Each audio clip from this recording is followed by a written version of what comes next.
Imperium Romawi Timur atau Kekaisaran Bizantium telah menjadikan Konstantinopel sebagai ibu kota dan pusat pemerintahannya.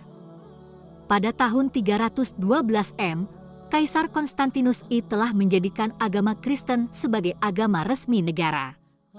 Konstantinopel, sekarang bernama Istanbul di Turki, sebagai pusat kota Kekaisaran Romawi Timur, selama kurang lebih sampai 10 abad, dari segi kebesaran, kemegahan dan keindahan di antara kota-kota besar di dunia saat itu, menempati urutan pertama.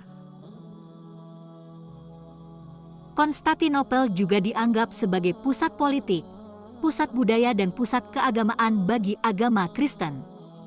Dalam sejarah Kekaisaran Romawi Timur, telah terjadi berbagai peperangan, di antaranya peperangan dengan Kekaisaran Sasania Persia yang saat itu juga merupakan imperium dan kekuatan besar di dunia.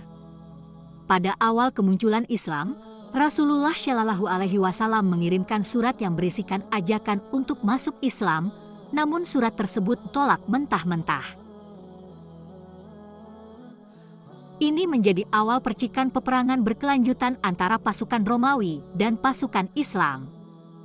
Pada masa Rasulullah Shallallahu Alaihi Wasallam terjadi perang Tabuk dan perang Mu'tah, dan peperangan antara pasukan Romawi dan pasukan Islam ini masih terus berkelanjutan hingga pada masa Bani Abbasiyah dan bahkan setelahnya. Di antara peperangan yang terjadi antara tahun 240 Haki 253 Haki, hiduplah Putri Malika yang merupakan keturunan dari Kaisar Romawi Timur, Kaisar Mihael III, 228 Haki 253 Haki, dan ia tinggal di Konstantinopel. Ayah Putri Malika bernama Yusha. 1. Yusha menikah dengan perempuan mulia yang merupakan keturunan dari Syamu'en, wasyi Nabi Isa yang juga dikenal dengan nama Petrus. 2. Oleh karena itu, Putri Malika dari pihak ayah merupakan seorang putri keturunan dari Kekaisaran Romawi Timur, sedangkan dari pihak ibu merupakan keturunan dari wasyi Nabi Isa, Syamu'en atau Petrus. Putri Malika juga dikenal dengan nama Susan dan Raihanah. 3. Putri Malika menghabiskan masa kanak-kanaknya hingga remaja di istana. Ibundanya sering menceritakan kisah-kisah Syamu'en, sang wasyi Nabi Isa untuknya. Hal tersebut terekam dalam pikiran dan hatinya yang menjadi kenangan indah dalam hidupnya dan menjadikannya seorang pribadi yang religius yang sangat mencintai Tuhan dan para pecinta Tuhan. Kaisar memberikan perhatian khusus dan menunjukkan kecintaan khusus kepada Putri Malika. Karena itu, para pembesar istana menitipkan pendidikan dan pengajaran akhlak serta etika sosial kepada guru-guru terbaik di Konstantinopel. Mereka juga menetapkan pelajaran bahasa Romawi dan bahasa Arab, hingga Putri Malika dapat menguasai bahasa Arab dengan baik. 4. Ketika Putri Malika berusia 13 tahun, Kaisar menyarankan agar Putri Malika dijodohkan dengan pangeran lain dari cucunya. Karena hal tersebut merupakan keputusan Kaisar, maka semua harus menerimanya. Tidak lama setelah itu, maka ditentukan hari pernikahan Putri Malika. Semua hal telah dipersiapkan dengan baik, termasuk undangan untuk para tamu. Hari pernikahan pun tiba, semua orang duduk di tempat yang sudah disediakan. 300 orang tamu undangan dari kalangan keturunan Hawari, dari keturunan 12 murid Nabi Isa, para rahib dan pendeta. 700 orang berasal dari kalangan para pembesar Romawi, dan 400 orang berasal dari para panglima, para jenderal dan para ketua kabilah. Istana dihiasi dengan gambar-gambar salib, gambar-gambar religius dan dekorasi indah. 5. Halaman istana dan tiang-tiangnya pun didekor dengan indah. Setelah Kaisar tiba, prosesi akad pernikahan pun akan segera dimulai. Kedua mempelai telah siap. Uskup Agung pun telah siap untuk membacakan akad pernikahan mereka.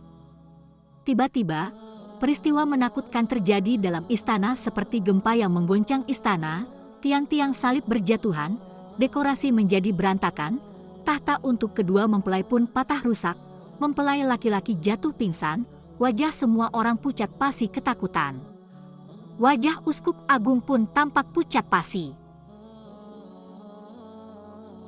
Setelah suasana kembali tenang, uskup agung menghadap ke arah kaisar seraya berkata, "Tuanku, maafkan kami tidak dapat melanjutkan pertalian jodoh ini. Pertalian jodoh ini akan membawa kebinasaan agama Kristen dan kekaisaran Romawi." Kaisar pun setuju dengan pendapatnya dan menganggap hal itu sebagai firasat buruk. Namun, tidak lama kemudian kaisar memerintahkan untuk kembali menjodohkan Putri Malika dengan pangeran lainnya. Atas perintah kaisar, istana kembali didekor dengan indah, tiang-tiang salib kembali dipersiapkan, juga para tamu kembali diundang. Prosesi pernikahan Putri Malika akan dimulai.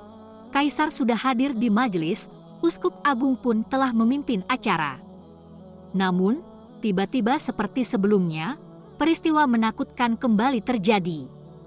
Istana kembali digoncang, tiang-tiang salib berjatuhan, dekorasi pun rusak. Tahta untuk kedua mempelai patah, mempelai pria kembali terjatuh dan pingsan. Semua orang ketakutan lari berhamburan meninggalkan istana. Kaisar sangat sedih dan terpukul menyaksikan kedua peristiwa yang terjadi saat prosesi pernikahan cucu tercintanya. Beliau pun pergi meninggalkan majelis menuju istananya dalam keadaan sangat sedih. 6. Putri Malika pun sangat sedih dan terpukul mengalami kedua peristiwa tersebut dan terus memikirkannya, mimpi sang putri. Peristiwa dua prosesi akad pernikahannya yang batal, juga kejadian yang menakutkan pada saat itu, senantiasa mengganggu pikiran Putri Malika dan tak henti memikirkannya. Dalam benaknya selalu bertanya-tanya, kenapa hal itu terjadi padanya? Apa rahasia di balik semua kejadian itu? Pada suatu hari, begitu dalam beliau berpikir hingga larut dalam pikirannya dan tertidur pulas. Dalam mimpinya beliau melihat suasana dalam istana kekaisaran Romawi, namun orang-orang yang hadir bukanlah orang-orang istana yang dikenalnya. Beliau melihat Nabi Isa bersama washinya, Syamu'en, Petrus, beserta Hawari, 12 rasul murid khusus Nabi Isa lainnya.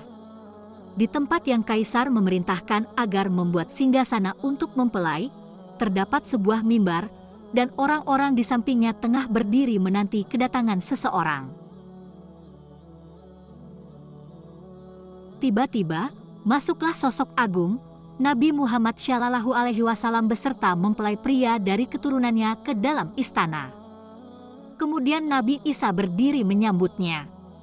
Setelah semuanya duduk, kemudian Nabi Muhammad Shallallahu Alaihi Wasallam menghadap ke arah Nabi Isa seraya berkata, "Wahai Ruhullah, aku datang untuk melamar Malika, putri Syamu'en, washimu untuk dinikahkan dengan putraku ini." Seraya beliau melihat ke arah Hasan al-Askari. Nabi Isa menoleh ke arah Syamu'en seraya berkata, "Kemuliaan dan keagungan telah menghampirimu. Terimalah pertalian jodoh keturunanmu dengan keturunan Muhammad Shallallahu Alaihi Wasallam." Syamu'en pun langsung menyetujuinya.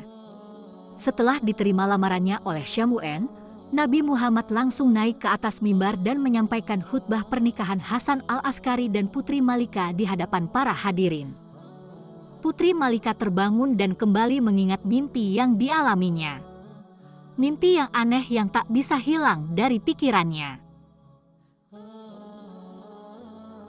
Pertalian jodohnya dengan Hasan al-Askari dari keturunan Nabi Muhammad Shallallahu Alaihi Wasallam terus membuatnya hanyut dalam pikiran. Ada rasa bahagia muncul dalam dirinya. Putri Malika tidak pernah menceritakan mimpinya kepada ayahnya juga kaisar dan berusaha untuk menyembunyikannya. Namun dengan sebab yang tidak diketahui, perlahan-lahan beliau tidak mau makan dan minum, hingga akhirnya tubuhnya menjadi lemah dan sakit.